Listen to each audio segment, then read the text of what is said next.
ನಾವು ಬಂದ್ಮೇಲೆ ಇಂಪ್ರೂವ್ ಆಗಿದೆ. ಎಲ್ಲಿ by and large it's okay. ಅದಕ್ಕೆ ದಸರಾ ಅಷ್ಟೊಂದು ಚೆನ್ನಾಗಿ ಆಗ್ತಲ್ಲ ಈ ಸರಿ. ನಿಮ್ಗೆ ನೀವೆಲ್ಲ ಅಪ್ರಿಸಿಯೇಟ್ ಮಾಡಿದ್ದೀರಿ. ಅಡ್ಮಿನಿಸ್ಟ್ರೇಷನ್ ನೀವು ಚೆನ್ನಾಗಿಲ್ದೇವ್ರು ಆಗತ್ತಾ? ಅಲ್ಲ, ನೀವು ಹೇಳಿ, ನಾವು ಹೇಳೋದು ಬೇರೆ, ನೀವು ಹೇಳ್ಬೇಕು.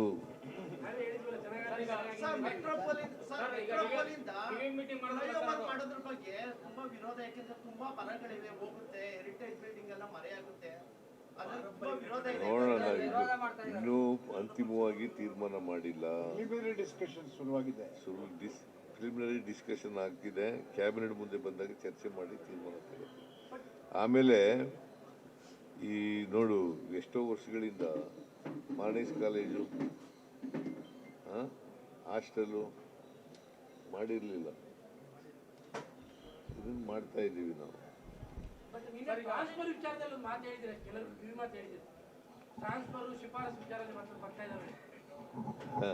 ಅದನ್ನು ಹೇಳಿದ್ದೀನಿ. ಅಧಿಕಾರಿಗಳು ಇತ್ತೀಚೆಗೆ ನಮ್ಮ ಕಾರ್ಯಕರ್ತರನ್ನೇ ಹಿಡ್ಕೊಂಡು ಟ್ರಾನ್ಸ್ಫರ್ಗಳಿಗೆ ಬರ್ತಾರೆ.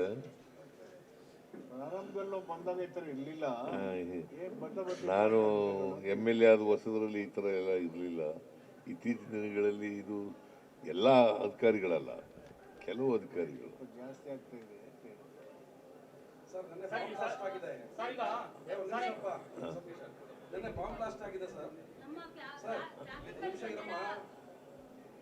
ನಿನ್ನೆ ಬಾಂಬ್ ಬ್ಲಾಸ್ಟ್ ಆಗಿದೆ ಸರ್. ಪ್ರತಿ ಬಾಂಬ್ ಬ್ಲಾಸ್ಟ್ಗಳು ಕೂಡ ಚುನಾವಣೆಯ ಸಂದರ್ಭದಲ್ಲೇ ಆಗ್ತದೆ. ಕಾಂಗ್ರೆಸ್ ಅದನ್ನು ಯಾವ ರೀತಿಯಲ್ಲಿ ವಿಶ್ಲೇಷಣೆ ಮಾಡುತ್ತೆ sir, as A senior politician? Bomb blast ಆಗಬಾರದು. ಈಗ ನೋಡಿ, ಅಮಾಯಕ ಜನ ಸತ್ತಿದ್ದಾರೆ. ಒಂದು ಪತ್ರಿಕೆಯಲ್ಲಿ 13 ಜನ ಅಂತ ಬರ್ತದೆ, ಒಂದು ಪತ್ರಿಕೆಯಲ್ಲಿ 8 ಜನ ಅಂತ ಬರ್ತದೆ. ಎಷ್ಟೇ ಜನ ಸತ್ತಿರಲಿ, ಅದು ಜನರು ಪ್ರಾಣ ಕಳ್ಕೊಳ್ಳೋದು ಇದೆಯಲ್ಲ. ಕಾರ್ ಬ್ಲಾಸ್ಟು ಎಂಥದ್ದು ಕೆಂಪುಕೋಟೆ ಹತ್ರನೇ ಆಗಿದೆ. ಅದು ಆಗಬಾರದು. ಚುನಾವಣಾ ಸಂದರ್ಭದಲ್ಲಿ ಆಗಿರೋದು, ಅದಕ್ಕೆ ನೋಡಬೇಕು ನಾನು. ಅದಕ್ಕೆ ಮಾಹಿತಿ ಇಲ್ಲ, ತನಿಖೆ ಮಾಡಲಿ. ತನಿಖೆ ಮಾಡಿ ಸತ್ಯಾಂಶ ಹೊರಬರ್ಬೇಕು.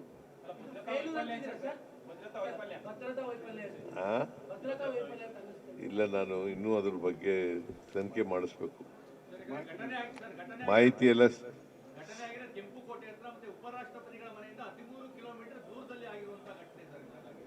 ಹೌದಪ್ಪ, ಕೆಂಪುಕೋಟೆ ಇರೋದೇ ಅಲ್ಲಿ ಅಲ್ವಾ?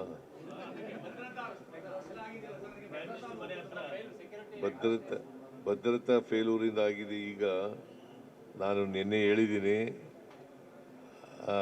ನನ್ನ ಸಿಂಪತಿ ಸತ್ತವರ ಕುಟುಂಬಗಳ ಜೊತೆನಲ್ಲಿ ಇದೆ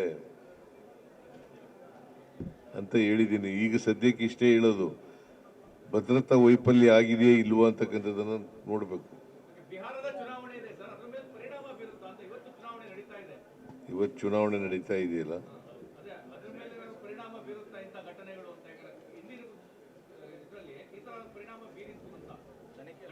ಬೀರೋ ಸಾಧ್ಯತೆ ಇದೆ.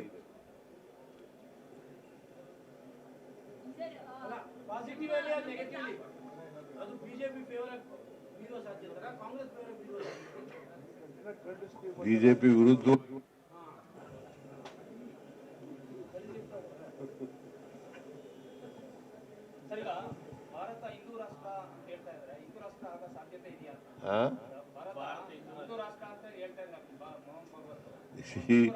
ಇದು ಮೊದಲಿಂದ ಜನಸಂಘದಿಂದ RSSನವರಿಂದ ಮೊದಲಿಂದ ಹೇಳ್ತಾ ಇದ್ದಾರೆ, ಹಿಂದೂ ರಾಷ್ಟ್ರ ಮಾಡಬೇಕು ಅಂತೇಳಿ. It is not possible. ನಮ್ಮ ದೇಶ ಬಹುತ್ವ ಇರ್ತಕ್ಕಂಥ ದೇಶ, ಬಹುತ್ವ ದೇಶ.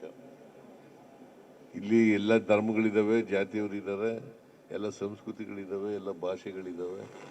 ಅದರಿಂದ ಬಹುತ್ವ ಇದು ಒಂದೇ ಥರ ಇಲ್ಲ.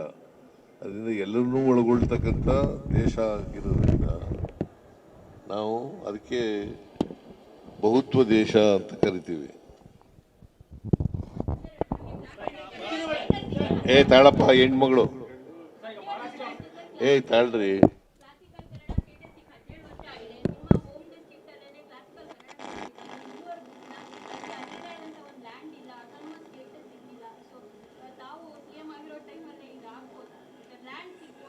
ಯಾವುದು ಶಾಸ್ತ್ರೀಯ ಭಾಷೆ, ಶಾಸ್ತ್ರೀಯ ಸ್ಥಾನಮಾನ ಸಿಕ್ಕಿದೆ. ಮೈಸೂರಿನಲ್ಲೇ ಪ್ರಾರಂಭ ಮಾಡಿದೀವಲ್ಲಮ್ಮ. ಆದರೆ ಕೇಂದ್ರ ಸರ್ಕಾರ ಬೇರೆ ಹಿಂದಿ, ತಮಿಳು ಅದಕ್ಕೆ ಕೊಡ್ತಾ ಇರ್ತಕ್ಕಂಥದ್ದು ನಮ್ಮ ರಾಜ್ಯಕ್ಕೆ ಸಿಕ್ಕಿಲ್ಲ.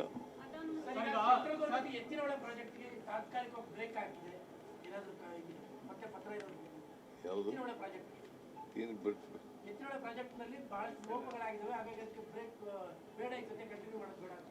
ಯಾರು ಹೇಳಿದ್ರು? ಅವ್ರು ಯಾರು ಹೇಳಕ್ಕೆ? ಸೆಂಟ್ರಲ್ ಗೌರ್ಮೆಂಟ್ ಹೇಳಿಲ್ಲ, ಹೇಳೋದು ಇಲ್ಲ. ಹಿಂದೂ ರಾಷ್ಟ್ರದ ಬಗ್ಗೆ ಮಾತಾಡುವಂತವ್ರು ಅಸಮಾನತೆ ಮತ್ತೆ ಅಸ್ಪೃಶ್ಯತೆ ಬಗ್ಗೆ ಮಾತಾಡೋದಿಲ್ಲ.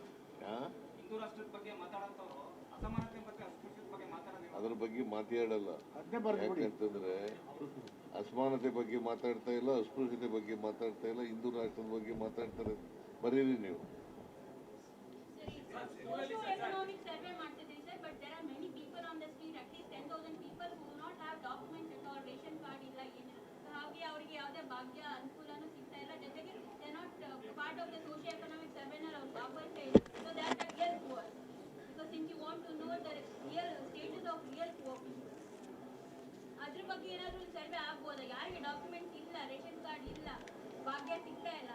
ಯಾರು ಹೇಳಿದ್ರಮ್ಮ?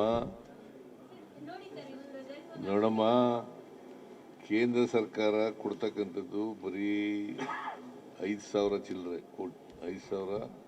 ಕೋಟಿ. ನಾವು ಕೊಡ್ತಾ ಇರ್ತಕ್ಕಂಥದ್ದು 20,000 ಚಿಲ್ಲರೆ ಕೋಟಿ. ಸಬ್ಸಿಡಿನ ಕೊಡ್ತಾ ಇರ್ತಕ್ಕಂಥದ್ದು, ಮಾಸಿಕ ವೇತನ ಕೊಡ್ತಕ್ಕಂಥದ್ದು, ಸಬ್ಸಿಡಿ ಕೊಡ್ತಕ್ಕಂಥದ್ದು, ಬರೀ ಇದ್ರ ಸಬ್ಸಿಡಿ ಇದೆಯಲ್ಲ, ಬೋರ್ವೆಲ್ಗಳು ಸಬ್ಸಿಡಿ 20,000 ಕೋಟಿ ಕೊಡ್ತಾ ಇದ್ದೀವಿ.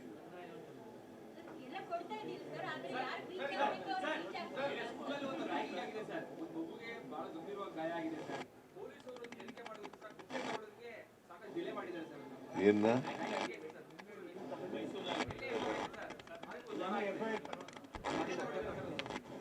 FIR ಮಾಡಿದ್ದಾರೆ.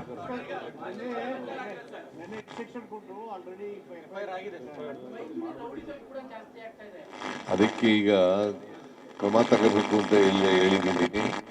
ರೌಡಿಗಳನ್ನೆಲ್ಲ ಕರೆದು ಆ ಪೊಲೀಸ್ ಸ್ಟೇಷನ್ ಕರೆದು ಅವ್ರಿಗೆಲ್ಲ ಸ್ಟ್ರಿಕ್ಟ್ ಇನ್ಸ್ಟ್ರಕ್ಷನ್ಸ್ ಕೊಟ್ಟಿದ್ದಾರೆ. ರೌಡಿಗಳು ಮಾಡಿದ್ರೆ ಅವ್ರ ಮೇಲೆ ಕೂಡಲೇ ಕ್ರಿಮಿನಲ್ ಆಕ್ಟಿವಿಟೀಸ್ ತಪ್ಪಿಸ್ಲಿಕ್ಕೆ ಏನೇನು ಬೇಕು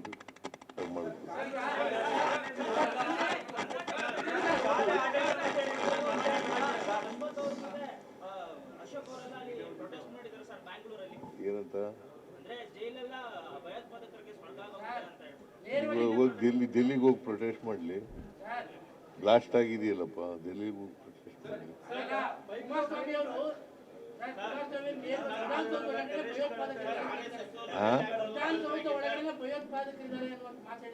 ಯಾರು?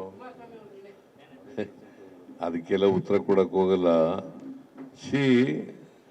ಭಯೋತ್ಪಾದಕರು ಯಾರು ಅಂತ ಹೇಳ್ಬೇಕು. ನಂಬರ್ 1. ಸುಮ್ಮನೆ ಇವೆಲ್ಲ ಹಿಟ್ ಅಂಡ್ ರನ್ ಕೇಸ್ಗಳು. ಭಯೋತ್ಪಾದಕರು ಇದ್ದಾರೆ ಅಂತಂದ್ರೆ ಕಾಂಗ್ರೆಸ್ನಲ್ಲೇ ಇದ್ದಾರೆ ಅಂತಲ್ಲ. ವಿಧಾನಸೌಧ ಅಂತ ಇನ್ಯಾರು ನಾವೇಲ್ವೇನ್ರಿ ಇರೋದು? ಅವ್ರಿದಾರ?